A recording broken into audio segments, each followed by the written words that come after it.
Well, our study of the Song of Solomon really is quickly coming to an end here. We're obviously, as you can see, going to be covering a lot of ground tonight. We're going to have essentially 2 full chapters to study, but there isn't, the chapters are fairly short, and I'm not overly long-winded normally, and then also the material what we're going to be looking at really won't take a tremendous amount of time. There is a lot that we will read all of this and as we go through, but a lot of what we're going to be looking at tonight is going to be more of kind of what we have studied a fair amount already, the sort of the communication back and forth between this couple, the Shulamite and the man she loves.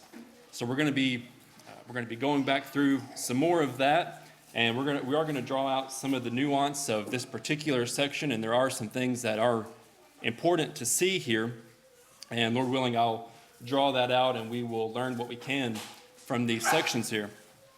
So as we studied in the last section of this song, what happened previously was there was a certain time or a certain time of the evening that this man was supposed to arrive at home, and the Shulamite was expecting him to be there at this time or at this day, and he was late. He was very late, and he was late well into the night before he finally arrived. Now, before he had arrived, she had anticipated his arrival, and she had prepared herself for him, and was very disappointed and maybe frustrated that he didn't show up on time. So she abandons the hope and goes to bed, and when he finally does arrive and knocks on the door, she doesn't open the door up for him right away. She hesitates for long enough that he ends up leaving, and then she has a change of heart. She runs to the door and gets ready again, opens the door, and when she does that, she sees that he's gone. So she rushes out into the night. She has several encounters while she's out searching for him, and then they are ultimately reconciled again at the end of that section there at the beginning of chapter 6. So a lot has just happened. This is probably one of the more action-packed parts of the song, if you will. And we see now that they have been reconciled back together, and things have sort of worked themselves, has worked out. Now, as I got through the last section, part of those events, she encounters this group of women, and when she does that, she asks them to help her find him, and they ask her who he is, what does he look like, and who is this man that we would go and help you. Well, she describes who he is to them, and it's a very beautiful description. I won't go through and read that, but it's very similar to what Aaron went through whenever he talked about what the Shulamite woman looked like. And after that, Cindy asked me, she's like, "Oh, where's the picture of the man?" So I asked ChatGPT to help us out with that. And again, it's another very disturbing image of if you take a literal representation of what the text says he looks like, then this would be the man that they were on the hunt to find. Now, we of course know that he was probably much more normal looking than this. We understand that this is poetic literature, and this is the things that she is describing, the way she is describing him, these would be representative of his traits and his characteristics, not obviously a literal representation. But this was a literal depiction of what she described to those women. So some of the commentators that discuss this section, they refer to what has happened here as a return to Eden. And really, I do like that depiction for this couple here. They have their love is very descriptive, it's very beautiful, and it's sort of like a paradise, like a type of Eden.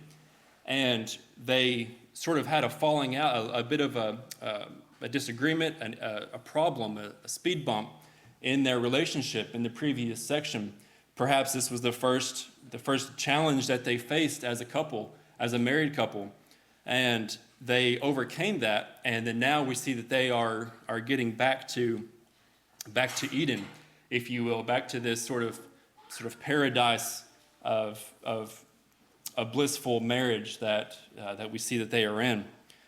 When I first started to write this up, what did I wanted to say here?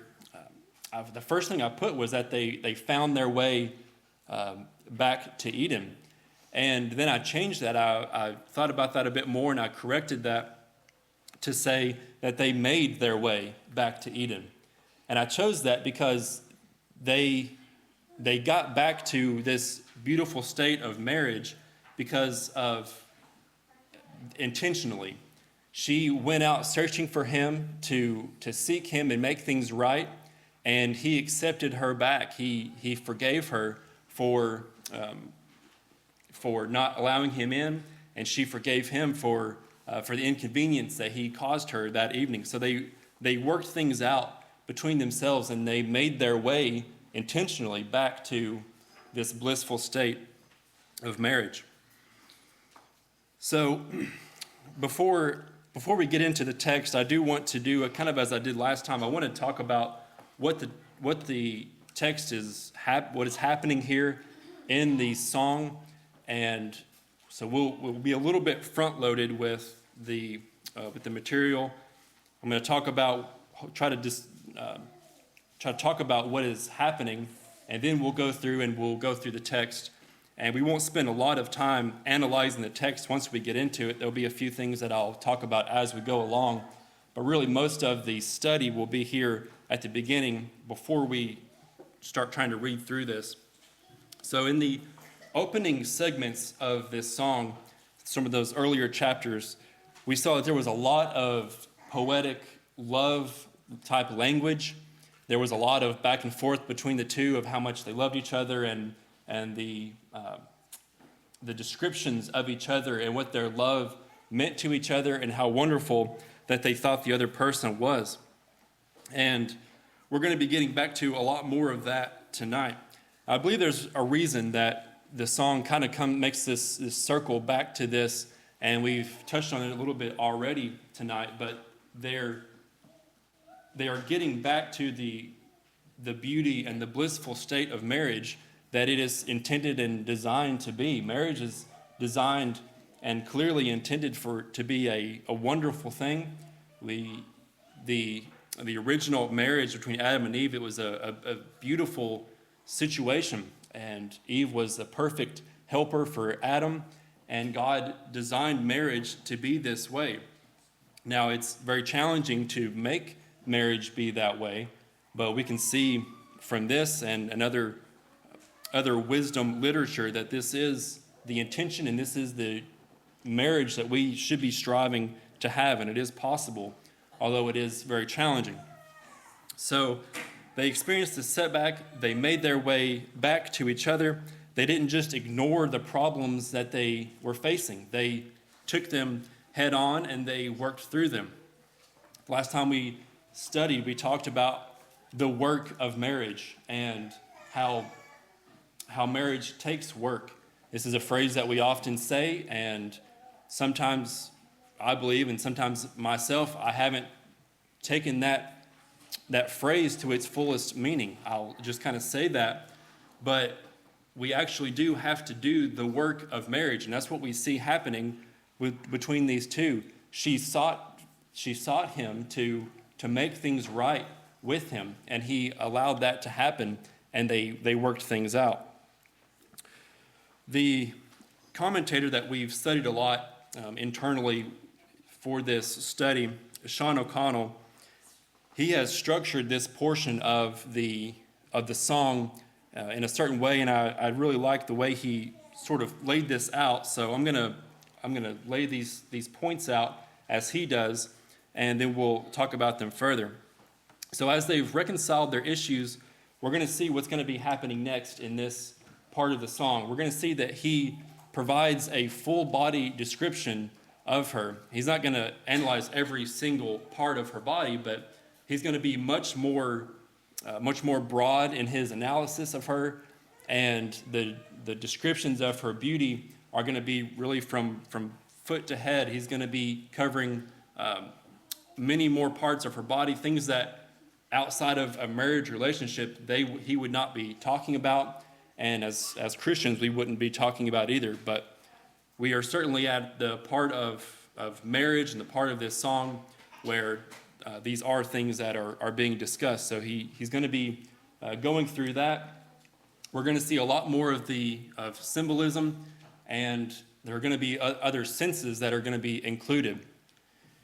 Now, as we've studied this song, there has been a lot of sensory descriptions as well, a lot of smell, and of the flowers and the fragrant oils and things. They've been encompassing all of these different senses to try to give us a full understanding and a full picture of the depth and the richness of their love. And we're going to see a continuation of that. And finally, the third point, especially in his part, is that she is unique. The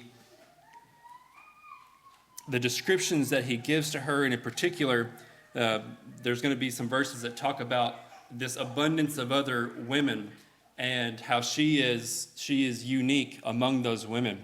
We would say she's one in a million, and that's the imagery that he is going to be portraying here as he talks to her in this way. And it really would make any woman feel very special as a spouse, and that's something we can think about as husbands, how this description, this type of description, would make this woman feel, and certainly women to husbands as well.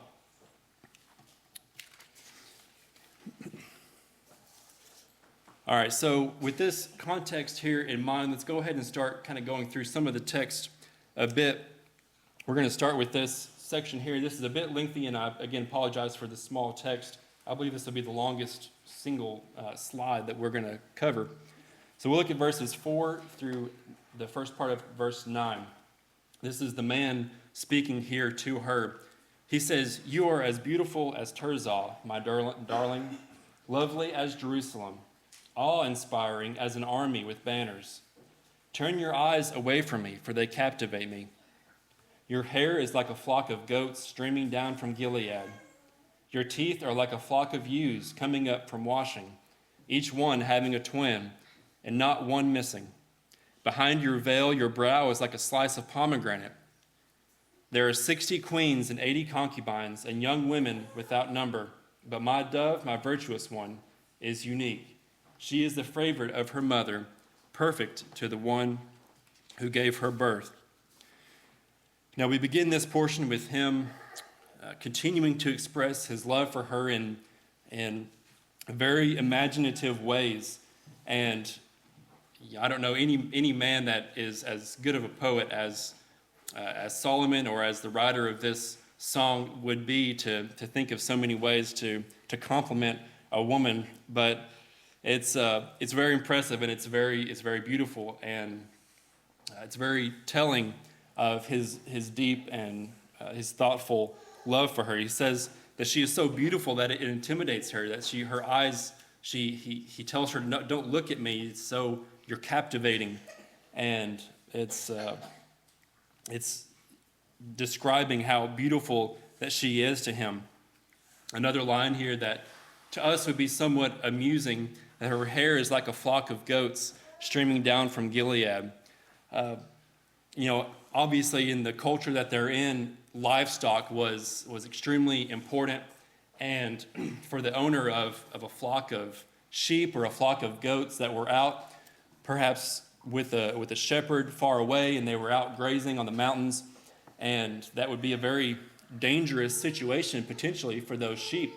There are many things that can happen to a flock of goats and sheep, and there was no livestock insurance back then that we know of to protect the owner of these flocks. So whenever they would look out and see their flocks returning home, coming down off the mountain and just streaming one after the other, or in a group coming down the mountain, that would be a very, very beautiful sight. and something that she would understand and appreciate what he's saying here. But for us, it's a little bit amusing that he would say her hair is like a flock of goats. So he goes on, he says, women see her and declare her fortunate, queens and concubines also, and they sing her praises. They say, who is this who shines like the dawn, as beautiful as the moon, bright as the sun, awe-inspiring as an army with banners? So he's saying that even others recognize her great beauty. This isn't just something that he's deeply in love, and we have the expression that love is blind. This isn't that type of situation, at least that's what he's trying to tell her, that everyone thinks that you're beautiful. You are that beautiful, that everyone recognizes your great beauty. Whether or not that necessarily is true, he certainly feels like it is, and he feels like other people look at her the way that he does. And we saw earlier where she complimented him in a very similar way. She tells him that these young women desire him because of his great character and how attractive he is to them as well. So he is sort of returning that earlier compliment the way that she felt toward him. And it's wonderful to see. So as we go on here, she then returns and says, I came down to the walnut grove to see the blossoms of the valley, to see if the vines were budding and the pomegranates blooming. I didn't know what was happening to me. I felt like I was in a chariot with a nobleman. And we see here a mention of pomegranates. And we're going to see later on in the text that there's a mention of mandrakes. And there's many scholars believe this is a reference to historically pomegranates and mandrakes and other things were thought to aid in fertility.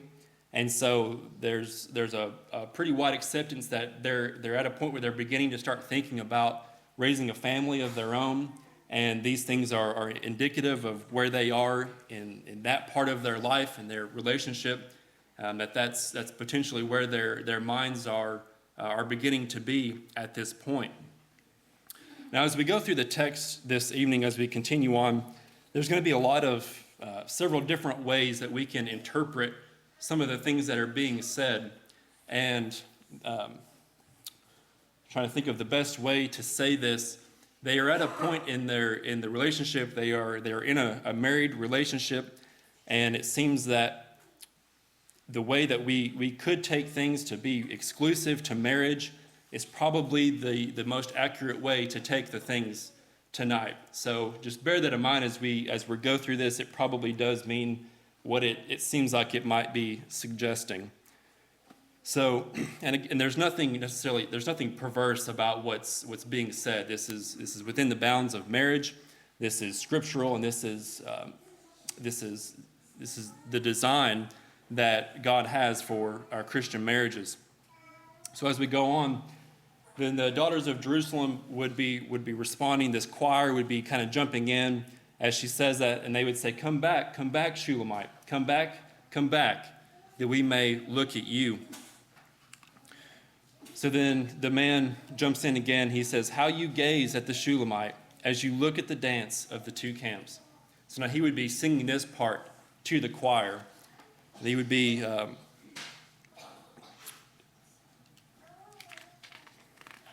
got away from my notes here.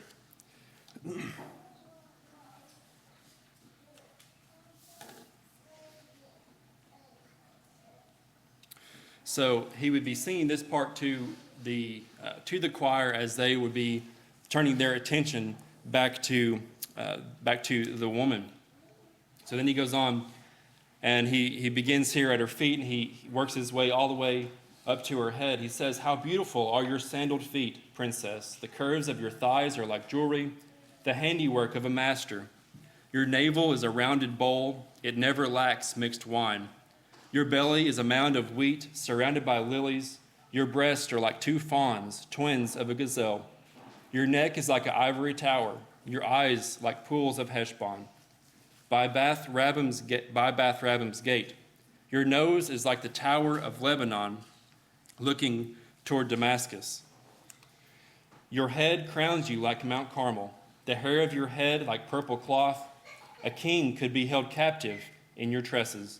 How beautiful you are, and how pleasant, my love, with such delights. Your stature is like a palm tree. Your breasts are clusters of fruit. I said, I will climb the palm tree and take hold of its fruit.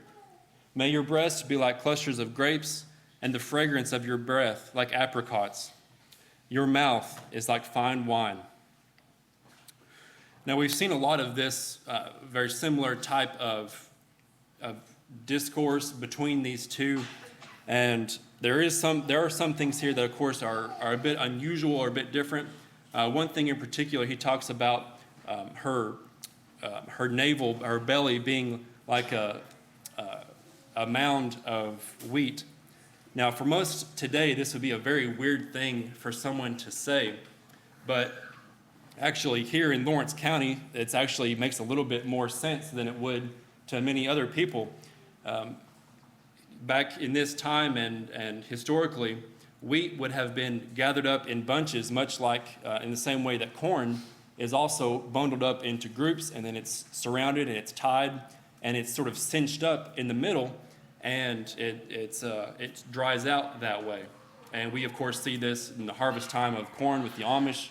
Around here, that's as their corn is drying out in the field, but it's cinched in the middle, and that's what he's referring to here. That her hourglass figure is what he is talking about when he talks about her navel being a mound of wheat. So it probably makes a little bit more sense to us in particular, but for most people today, that's a very odd thing to say. So she responds to these wonderful expressions of her beauty by him with a plan of action.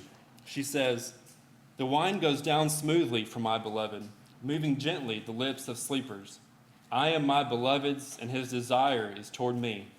Come, my beloved, let us go forth to the field. Let us lodge in the villages. Let us get up early to the vineyards. Let us see if the vine has budded, whether the grape blossoms are open, and the pomegranates are in bloom. There I will give you my love. The mandrakes give off a fragrance, and at our gates are pleasant fruits, all manner new and old, which I have laid up for you, my beloved. So here we see, again, that reference to mandrakes that I mentioned earlier, that's possibly suggesting they are desiring to start a family here.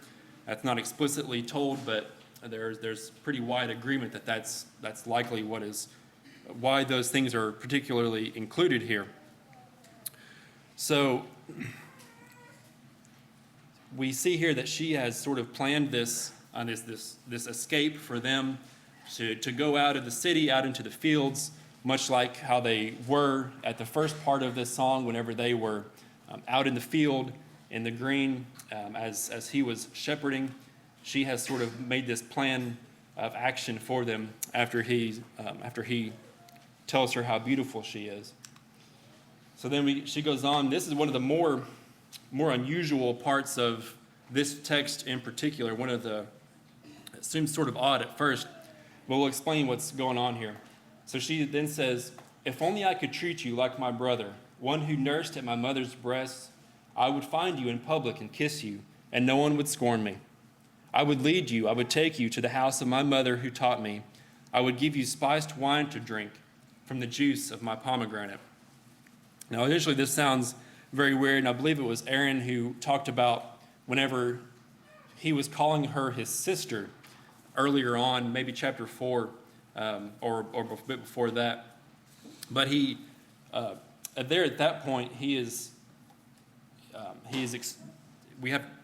expressing that the deep love that he has for her, almost like a familial type love. And here it's a little bit different even still. This is, in particular, after she mentions that kissing him in public and no one would scorn her for that. This is talking about how society was at that time and how inappropriate culturally it would have been for them to have any sort of public displays of affection. They couldn't just, even though they're married, it would not be appropriate for them to just kiss each other out in public. And that's sort of strange for us today for the most part, but at that time that was inappropriate, but it does appear that that was not limited to the familial relationship. So a brother and a sister or family, they could kiss each other on the cheek or the forehead or whatever it is, and that would not be inappropriate or not be frowned upon by society. So she's simply saying that she wishes she could just be as close with him in public as she wants to be. She could give him a kiss and it wouldn't be a problem out in public. So that's kind of what's being said here. It sounds very strange to us, but it's essentially what's going on. So in our final verses here, we see that she is making another reference back to some of the initial texts where it says that his hand is under her head and his right arm embraces her. So he's got her embraced, she's protected, and she's safe in his arms. And that same language was used at the beginning. And then she says this refrain that we've heard a few times now already. She says, "Young women of Jerusalem, I charge you, do not stir up or awaken love until the appropriate time." So this is a consistent urging that they have toward the young women to not get things out of order. Don't try to force love to happen before it should be, and don't do these things until the appropriate time. Obviously, much of what we've been talking about tonight needs to happen strictly within the bounds of marriage. That's very clear, and the Bible teaches that very abundantly. So there's a few applications that we want to make. Some of what we have talked about with a little bit of a continuation of last time. I have the privilege of being two in a row, so that's kind of how that works out. So the one thing that we see here that they have made their marriage work. She went out and took action to correct the situation that she felt she had wronged him. So she took action to make things right. And probably one of the most important lessons that we see from this chapter is that they forgave each other. She forgives him for his lateness, and she goes out and tries to seek him. And then we see that he clearly forgives her for not letting him come into the house. She doesn't open the door for him, and he has to go off into the night to, I guess, apparently find somewhere else to go. And he forgives her for that. And he begins to again tell her how beautiful and wonderful she is, and things are back to normal for them. So they've forgiven each other for these wrongs. And these are fairly minor slights to each other. We obviously experience many more challenging things in our marriages than these somewhat minor things. But even still, the point remains that we must forgive each other whenever there are wrongs that are committed, and whenever we commit wrongs to the other. We need to be willing to approach our spouse and try to make things right and get back to what our marriages should be, and that is a place of bliss and joy and comfort in each other's arms. That'll conclude the study for this evening. Maybe you're here and you desire to become a Christian. We want to offer this time as a convenience for you, or maybe you need to pray to the church. If you are struggling in your marriage and there are things that you need to make right, and you're struggling to make that right simply between you and your spouse, I would encourage you to seek someone out to help you. I know, of course, the elders here would be very willing to help you in any way that they can, or maybe there's a close friend that you would trust and you would be willing to go and talk to them. I would encourage you to do that, and let's try to make our marriages, as this wisdom literature is encouraging us to do, make them wonderful. So if you're one of either case and need to become a Christian or need the prayers of the church, we ask you to come forward as we stand and sing. Thanks for watching this video. I know what you're thinking. I don't want to miss another video from this channel. In order to avoid that, click on the red button down there, subscribe, and then click the bell icon. Not only will that alert you each time a new video is uploaded to the channel, It will also help spread the channel to other people's awareness. So go ahead, do it. Like right now, click on it.